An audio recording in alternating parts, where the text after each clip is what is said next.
Megastar Chiranjeevi అయితే తన మనసులోని మాటను చాలా రోజులకు బయటపెట్టినట్లు కనిపించింది. ముఖ్యంగా జనసేన పార్టీ మీద ఆయన 'లైలా' సినిమా ఫంక్షన్‌కు ప్రీ రిలీజ్ ఈవెంట్‌కు వచ్చి జనసేన పార్టీ మీద ఆయన చేసిన వ్యాఖ్యలైతే ఇప్పుడు రాజకీయంగా కాకరేపుతున్నాయి. ఎందుకంటే ప్రజారాజ్యమే జనసేన అయింది. జై జనసేన అంటూ ఆయన స్టేజ్ మీద ప్రేక్షకులు కొడుతున్న స్లోగన్‌కు అనుగుణంగా ఆయన మాట్లాడారు.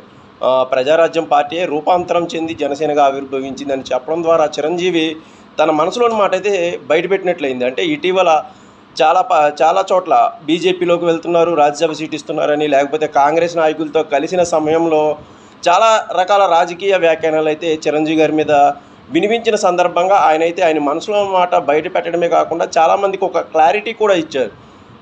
పవన్ కళ్యాణ్ గారు వేరు, నేను వేరు కాదు, ఆ పార్టీ ఈ పార్టీ ఒకటే, మేమంతా ఒకటే అన్న సందేశం ఇస్తూనే రాజకీయంగా కూడా ఆయన చేసిన వ్యాఖ్యలు అయితే ఇప్పుడు కాకరేపుతున్నాయని చెప్పొచ్చు.